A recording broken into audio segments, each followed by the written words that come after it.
Hello friend, welcome to IQ prime education. Friends, हम लोग पहले डिस्कस कर रहे थे ट्रांसिटिव और इंट्रांसिटिव वर्ब को, तो हम लोग उसको आगे डिस्कस करते हैं। मैंने ट्रांसिटिव और इंट्रांसिटिव वर्ब में आपको कहां तक समझा दिया था? मैंने इंट्रांसिटिव वर्ब आपको पूरी समझा दी थी, और जो ट्रांसिटिव वर्ब चल रही थी, कौन सी चल रही थी? जो ट्रांसिटिव वर्ब चल रही थी, ट्रांसिटिव वर्ब के अंदर मोनो ट्रांसिटिव कंप्लीट हो गई थी और हमारे चल रही थी डाई ट्रांसिटिव वर्ब। ठीक है, तो डाई ट्रांसिटिव वर्ब में हमने कहां तक पढ़ा था? Ditransitive verb. Ditransitive verb के अंदर हमने पढ़ा था कि इसके अंदर दो ऑब्जेक्ट होते हैं। उसमें हमने एक सेंटेंस पढ़ा था, she gave me a gift. ठीक है, तो मैंने बताया कि ये whom का जवाब है, सॉरी ये what का जवाब है, और ये whom का जवाब है। तो इसके अंतर्गत ये दो ऑब्जेक्ट, ये कौन सा ऑब्जेक्ट हो गया? इनडायरेक्ट ऑब्जेक्ट हो गया, और ये कौन सा हो गया? डायरेक्ट ऑब्जेक्ट हो गया। यहां तक हमने स्टडी कर ली थी। जो सॉरी ये whom का जवाब है। ठीक है, ये whom का जवाब है। whom का जवाब हमेशा लिविंग थिंग्स होता है और what का जवाब हमेशा नॉन लिविंग थिंग्स होता है। ये आपको क्लियर हो गया? अगर मैंने यहां तक समझा दिया था कि जो whom का जवाब होता है वो हमेशा होता है लिविंग थिंग्स का, और ये कौन सा ऑब्जेक्ट होता है? इनडायरेक्ट ऑब्जेक्ट होता है। ये होता है इनडायरेक्ट ऑब्जेक्ट। और जो what का जवाब होता है वो हमेशा नॉन लिविंग थिंग्स होती है, और ये डायरेक्ट ऑब्जेक्ट होता है। यहां तक हमने स्टडी की थी, और मैंने ये बोला था कि पहले हमेशा इनडायरेक्ट ऑब्जेक्ट आता है, उसके बाद में हमेशा डायरेक्ट ऑब्जेक्ट आता है। मैंने ये बोला था। लेकिन एक सिचुएशन आती है, जो डायरेक्ट ऑब्जेक्ट है वो इनडायरेक्ट ऑब्जेक्ट से बोलता है एक बार कि बोले भाई यार तू हमेशा पहले आता है, एक काम कर इस बार मैं पहले आ जाता हूं। लेकिन इनडायरेक्ट ऑब्जेक्ट बोलता है नहीं, मैं तो हमेशा से ही पहले आता हूं और आगे भी पहले आऊंगा। तो डायरेक्ट ऑब्जेक्ट बोलता है काम कर, तो कुछ ले दे के यहाँ पर मैटर जो है अपना वो फिनिश कर ले। तो इनडायरेक्ट ऑब्जेक्ट ने बोला कि तुम मुझे क्या दे सकते हो? तो इसने बोला कि प्रीपोजिशन। कौन कौन से प्रीपोजिशन? टू और फोर, जो भी तेरे को अच्छा लगे वो तू ले ले। ठीक है, तो हम लोग डायरेक्ट ऑब्जेक्ट और इनडायरेक्ट ऑब्जेक्ट इन दोनों को आगे पीछे लिख सकते हैं, लेकिन अपने को फिर इनडायरेक्ट ऑब्जेक्ट से पहले क्या यूज करना पड़ेगा? प्रीपोजिशन यूज करना पड़ेगा। और प्रीपोजिशन भी कौन सा यूज करेंगे हम लोग? टू या फिर फोर। ठीक है, जैसे मैं एक सेंटेंस लिख देता हूं। टू का प्रयोग तो करेंगे जब मीनिंग निकल रहा है को, और फोर का यूज करेंगे के लिए। ठीक है, जैसे मैं इस सेंटेंस को लिखता हूं, she gave a gift to me. ठीक है, मैंने बोला था कि इनडायरेक्ट, ये जो डायरेक्ट ऑब्जेक्ट है वो पहले नहीं आ सकता, लेकिन यहां पर अगर ये पहले आया है और इनडायरेक्ट ऑब्जेक्ट बाद में आया है, अगर इनडायरेक्ट ऑब्जेक्ट को बाद में लिखा जाता है किससे? डायरेक्ट ऑब्जेक्ट से, तो इनडायरेक्ट ऑब्जेक्ट को अपने को एक चीज देनी पड़ेगी। क्या देनी पड़ेगी? प्रीपोजिशन देनी पड़ेगी। प्रीपोजिशन में क्या देंगे? या तो टू देंगे या फिर फोर देंगे। अब कहां तो टू देना है, कहां पर फोर देना है, ये अपने को क्या पता चलेगा? जैसे मैंने बोला कि टू कहां पर देना है, जहां पर को का मीनिंग निकले। मैंने लिखा मैंने एक गिफ्ट दिया। किसको दिया? मी को दिया। सी ने गिफ्ट दिया, सॉरी सी ने गिफ्ट दिया था मी को, तो यहां पर मीनिंग क्या निकला? को निकला। और को निकला तो यहां पर क्या आएगा? टू आएगा। फिर जैसे लिखा she purchase a pen for write. ठीक है, उसने एक पेन खरीदा। उसने पेन खरीदा, क्यों खरीदा? किस लिए खरीदा? के लिए खरीदा, लिखने के लिए खरीदा। ठीक है, यहाँ पर सॉरी ये मैंने गलत लिखा दिया, यहाँ पर ये राइट तो वर्ब आ गई। ठीक है, ये दूसरा सेंटेंस था, ये राइट वर्ब होती है, यहाँ पर मैंने गलत लिख दिया इसको। ठीक है, इसको काट दें। ठीक है, जैसे मैंने सेंटेंस लिखा ब्रिंग अ गिलास ऑफ वाटर। ठीक है, मैंने क्या लिखा? ब्रिंग अ गिलास ऑफ वाटर। ठीक है, सॉरी ब्रिंग मी, यहां पर लिखा था ब्रिंग मी। एक सेकंड, वीडियो काट दो एक बार। हाँ फ्रेंड्स, क्या लिखा था मैंने कि यहां पर एक कंप्यूटर, फिर मैं एक सेंटेंस लिख रहा हूं आगे, bring me a glass of water. ठीक है, ये मैंने सेंटेंस लिखा, तो यहां पर ये कौन सा है? इनडायरेक्ट ऑब्जेक्ट है, और ये कौन सा है? डायरेक्ट ऑब्जेक्ट है। ठीक है, तो पहले इनडायरेक्ट ऑब्जेक्ट करता है, फिर होता है डायरेक्ट ऑब्जेक्ट। लेकिन अगर हम लोग डायरेक्ट ऑब्जेक्ट को पहले लिखना चाहें और इनडायरेक्ट ऑब्जेक्ट को बाद में लिखना चाहें, तो इसके लिए हमारे को इनडायरेक्ट ऑब्जेक्ट से पहले क्या लगाना पड़ेगा, प्रीपोजिशन लगाना पड़ेगा। प्रीपोजिशन कौन कौन सा लगाना पड़ेगा, या तो टू या फिर फोर। तो यहां पर मैं अगर लिखूंगा bring a glass of water, तो आगे मैं लिखूंगा किसके लिए, फॉर मी, मुझे एक गिलास पानी लाओ, किसके लिए, के लिए मीनिंग निकला, के लिए मीनिंग निकला तो किसका यूज करेंगे, हम लोग फॉर का यूज करेंगे। तो दोस्तों आप लोगों को यहां तक समझ में आ गया होगा कि पहले इनडायरेक्ट ऑब्जेक्ट आता है, फिर आता है डायरेक्ट ऑब्जेक्ट, लेकिन हम दो इनको इंटरचेंज भी कर सकते हैं। लेकिन अगर इंटरचेंज करते हैं, अगर इनडायरेक्ट ऑब्जेक्ट को पहले लिखते हैं, सॉरी डायरेक्ट ऑब्जेक्ट को अगर पहले लिखते हैं, तो हम लोगों को इनडायरेक्ट ऑब्जेक्ट से पहले क्या लगाना पड़ेगा, प्रीपोजिशन लगाना पड़ेगा। और वो प्रीपोजिशन कौन कौन से होंगे, या तो टू आएगा या फिर कौन सा आएगा, फोर आएगा। तो यहाँ पर डायट्रांसिटिव वर्ब कंप्लीट होती है, ठीक है ना। मैंने एक चीज बताई, यहाँ पर डायट्रांसिटिव वर्ब में कितने ऑब्जेक्ट होते हैं, दो ऑब्जेक्ट होते हैं, ठीक है। कितने होते हैं, दो ऑब्जेक्ट होते हैं। अगर इसमें दो ऑब्जेक्ट होते हैं तो इसके पैसिव भी कितने बनेंगे, दो, क्योंकि दो ऑब्जेक्ट है तो दो पैसिव बनेंगे, क्योंकि दोनों ऑब्जेक्ट से एक एक पैसिव बनेगा, ठीक है। तो ये चीज ध्यान रखना, इंट्रांसिटिव का तो पैसिव बनता ही नहीं है। अगर मोनोट्रांसिटिव है, मोनोट्रांसिटिव में एक ऑब्जेक्ट होता है तो उसके कितने पैसिव बनेंगे, एक पैसिव बनेगा। मोनोट्रांसिटिव का एक पैसिव बनेगा, और जो डायट्रांसिटिव है इसके कितने पैसिव बनेंगे, दो पैसिव बनेंगे। ये चीज ध्यान रखना आप, ठीक है ना। डायट्रांसिटिव के दो पैसिव बनते हैं, ये चीज ध्यान रख लेना अच्छे से। तो ये होता है डायट्रांसिटिव अपना कंप्लीट, यहां तक था डायट्रांसिटिव। अब जो तीसरी वर्ब बची है ट्रांसिटिव वर्ब में, वो है कॉम्प्लेक्स ट्रांसिटिव। कौन है, कॉम्प्लेक्स ट्रांसिटिव, ठीक है। तो हम लोग अब स्टडी करें कॉम्प्लेक्स ट्रांसिटिव की।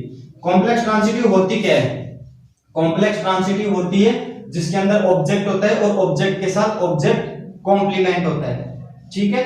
ऑब्जेक्ट होता है और ऑब्जेक्ट के साथ ऑब्जेक्ट कॉम्प्लीमेंट होता है। और ऑब्जेक्ट कॉम्प्लीमेंट क्या होता है, उसको हम लोग स्टडी करते हैं, ठीक है ना। तो हम लोग पढ़ रहे हैं तीसरी वर्ड कॉम्प्लेक्स ट्रांसिटिव। कौन सी है, कॉम्प्लेक्स ट्रांसिटिव। तो वर्ब विथ, यहां पर या फिर ऐसे लिख लो ऑब्जेक्ट विथ ऑब्जेक्ट कॉम्प्लीमेंट। इसमें क्या होता है, जो ऑब्जेक्ट होता है किसके साथ होता है, ऑब्जेक्ट कॉम्प्लीमेंट साथ होता है। ऑब्जेक्ट विथ ऑब्जेक्ट कॉम्प्लीमेंट, ठीक है, ऑब्जेक्ट कॉम्प्लीमेंट। अब ये ऑब्जेक्ट कॉम्प्लीमेंट क्या होता है, ठीक है। ऑब्जेक्ट कॉम्प्लीमेंट ऑलवेज ऑब्जेक्ट के बाद आता है, ठीक है। ऑब्जेक्ट कॉम्प्लीमेंट किसके बाद आया, ऑब्जेक्ट के बाद आया। और ये किसको क्वालिफाई करेगा, ये करेगा ऑब्जेक्ट को क्वालिफाई, ठीक है ना। तो ऑब्जेक्ट को जो क्वालिफाई करता है वो होता है ऑब्जेक्ट कॉम्प्लीमेंट, और ये हमेशा ऑब्जेक्ट के बाद आता है, ठीक है ना। तो और ऑब्जेक्ट कॉम्प्लीमेंट बन कौन कौन सकता है, ठीक है। तो ऑब्जेक्ट कॉम्प्लीमेंट कौन कौन बनता है, इस चीज के लिए आप देखना कि ऑब्जेक्ट कॉम्प्लीमेंट बनेगा, या तो बनेगा नाउन, या तो कौन बनेगा, नाउन बनेगा, या फिर बनेगा एडजेक्टिव, या फिर बनेगा वर्ब की फर्स्ट फॉर्म, या फिर वर्ब की फोर्थ फॉर्म, या फिर वर्ब की फिफ्थ फॉर्म, ठीक है। ये सारे के सारे फ्रेंड्स नाउन, एडजेक्टिव, वर्ब की फर्स्ट फॉर्म, फोर्थ फॉर्म और फिफ्थ फॉर्म, ये सारे के सारे क्या बन सकते हैं, ऑब्जेक्ट कॉम्प्लीमेंट बन सकते हैं। तो ऑब्जेक्ट कॉम्प्लीमेंट ये सारे के सारे बनेंगे। अब हम लोग डिस्कस करते हैं। मैं एक सेंटेंस लिख रहा हूं, ये सेंटेंस हमने पहले भी पढ़ा है। She give me a gift. मैंने बताया था कि ये किसका जवाब होता है, whom का, और ये किसका जवाब था, what का। फिर मैं एक सेंटेंस लिख रहा हूं, we made him monitor, ठीक है। ये किसका जवाब है, whom का जवाब है, और ये किसका जवाब है, what का जवाब है, ठीक है। अब यहां पर ये तो है ऑब्जेक्ट कॉम्प्लीमेंट,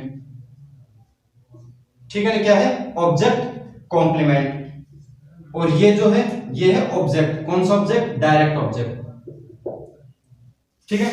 अब आप लोग बोलोगे कि सर पता कैसे चलेगा कि ये जो व्हाट का जवाब है ये तो कब तो डायरेक्ट ऑब्जेक्ट होगा, कब ऑब्जेक्ट कॉम्प्लीमेंट होगा, तो ये पता कैसे चलेगा?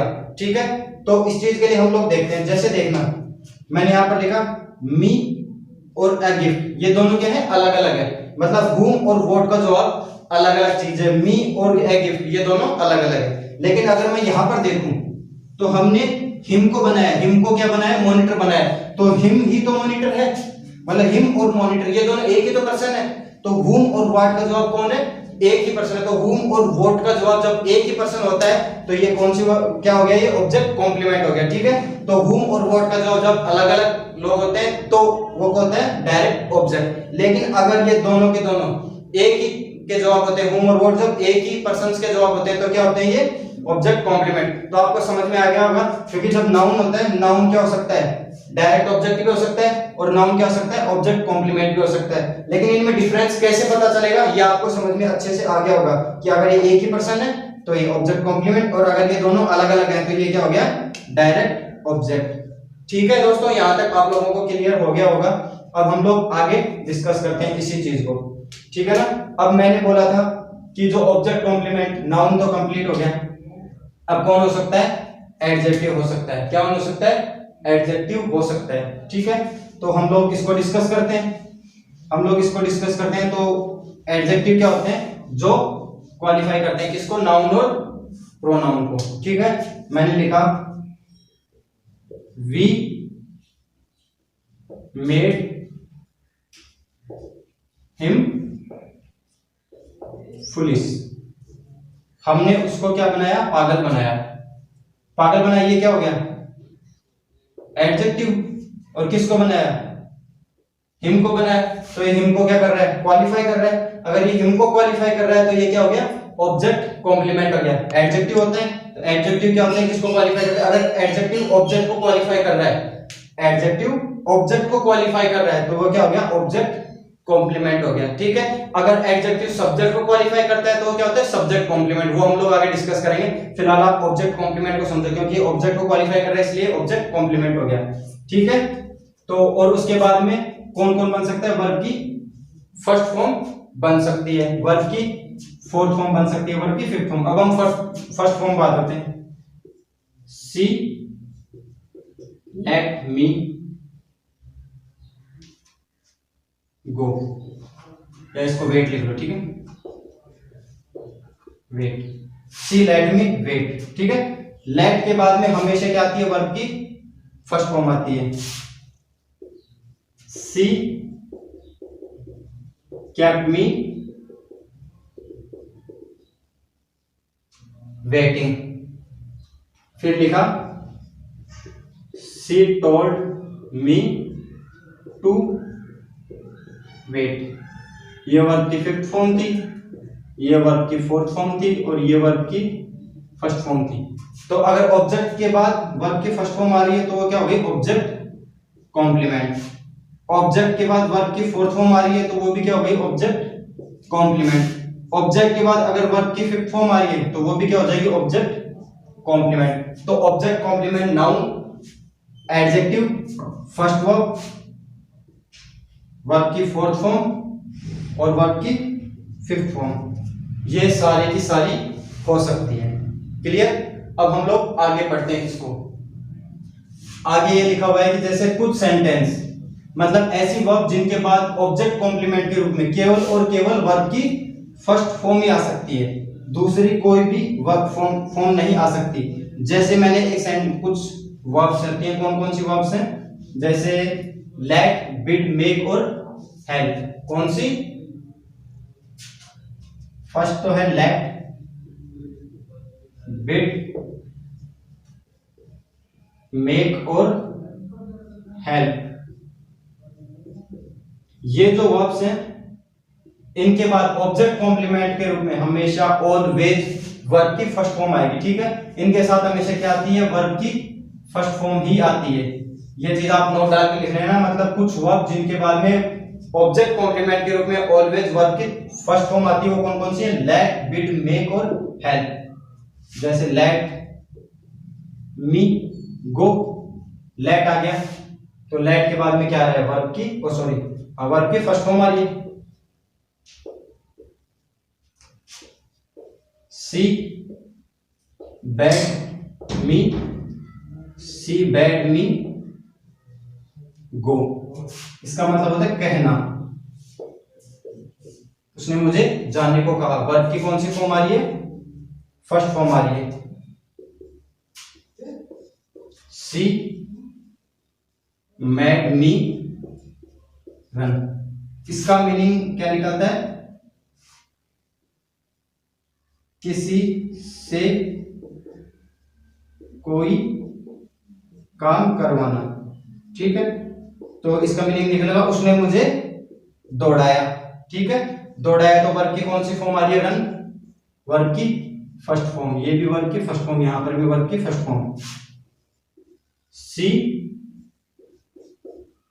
Helped and old lady cross the road. उसने हेल्प करी, किसकी हेल्प करी? एक ओल्ड लेडी की। किसके अंदर करी? क्रॉस द रोड के अंदर। तो यहां पर वर्ब की क्रॉस क्या है? वर्ब की फर्स्ट फॉर्म है। तो हेल्प, मेक, बिड, लैक, इन सब के बाद ऑब्जेक्ट कॉम्प्लीमेंट के रूप में लैक, बिड, मेक, हेल्प, इन सब के बाद वर्ब की फर्स्ट फॉर्म ही आती है किसके रूप में? ऑब्जेक्ट कॉम्प्लीमेंट के रूप में। ठीक है, अब कुछ वर्ब्स जिनके बाद वर्ब की फर्स्ट फॉर्म भी आ सकती है और वर्ब की फोर्थ फॉर्म भी आ सकती है। कौन कौन सी वर्ब की फर्स्ट फॉर्म और वर्ब की फोर्थ फॉर्म दोनों आ सकती हैं? तो वो कौन कौन सी वर्ब है उनका भी हम लोग डिस्कशन करते हैं। वो जो वर्ब्स हैं और उनको हम लोग स्टडी करते हैं। तो उनके लिए स्टडी करने के लिए कौन कौन सी होती हैं वो वर्ब्स, अभी देखते हैं उनको। ठीक है, वो होती हैं सी वॉच, behold, ऑब्जर्व, नोटिस। ठीक है, पहले हम लोग इनकी बात करते हैं। इनके बाद में दो और होती है फील और हियर, वो मैं भी बताता हूं। आई सा द बस। ठीक है, ऑब्जेक्ट कॉम्प्लीमेंट के रूप में आएगा।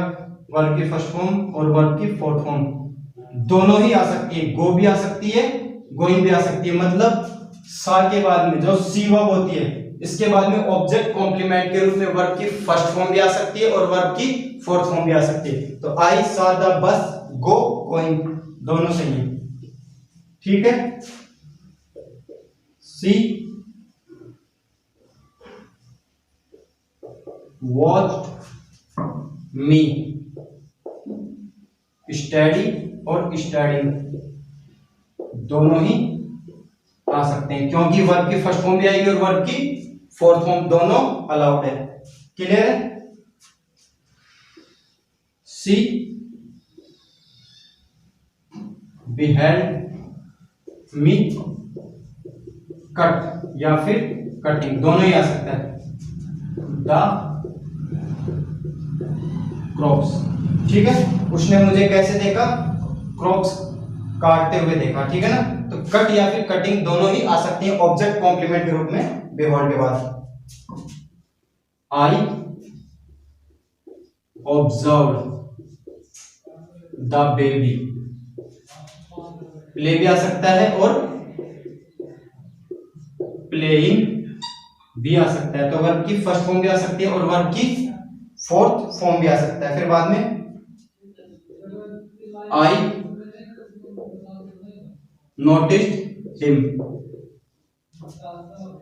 स्टील या फिर स्टीलिंग समथिंग। मतलब वर्ब की फर्स्ट फॉर्म और वर्ब की फोर्थ फॉर्म दोनों ही आ सकती है। क्लियर है आपको? यहां तक सी वॉच बिहेल्ड ऑब्जर्व और नोटिस।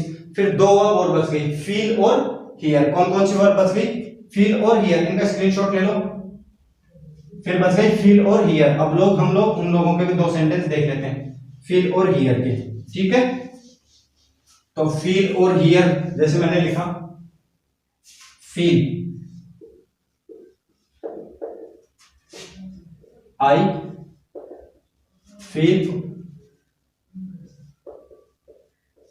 फील हिम टच या टचिंग मी। ठीक है, वर्ब की फर्स्ट फॉर्म भी आ सकती है, फोर्थ फॉर्म भी आ सकती है। फिर बाद में हियर, सी हियर मी, सिंग भी आ सकता है और सिंगिंग भी आ सकता है। ठीक है ना। अब फ्रेंड्स मैंने बोला कि ये जो सेंटेंस है इनके अंदर ऑब्जेक्ट के साथ क्या आता है, ऑब्जेक्ट कॉम्प्लीमेंट। तो ऑब्जेक्ट कॉम्प्लीमेंट ऑब्जेक्ट नहीं होता है इसमें। जो इस तरह के सेंटेंस होते हैं उनमें ऑब्जेक्ट तो कितना होता है, ऑब्जेक्ट तो केवल एक ही होता है। तो अगर ऑब्जेक्ट एक होता है तो पैसिव भी कितने बनेंगे, पैसिव भी एक ही बनेगा। तो ध्यान रखना है ना, जो कॉम्प्लेक्स ट्रांसिटिव वर्ब है उसका केवल एक पैसिव बनता है और वो किससे बनता है, ऑब्जेक्ट से बनता है। ऑब्जेक्ट कॉम्प्लीमेंट से कभी भी पैसिव नहीं बनता है। डाई ट्रांसिटिव में दो ऑब्जेक्ट थे इसलिए दो पैसिव बन रहे थे, मोनो ट्रांसिटिव में एक ऑब्जेक्ट था एक पैसिव था, और कॉम्प्लेक्स ट्रांसिटिव में भी ऑब्जेक्ट केवल एक ही है इसलिए कितने पैसिव बनेंगे, इसके एक ही पैसिव बनेंगे। ठीक है दोस्तों, यहाँ पे हमारा वीडियो कंप्लीट होता है ट्रांसिटिव इंट्रांसिटिव वर्ब का। Thank you, please like share and subscribe the video.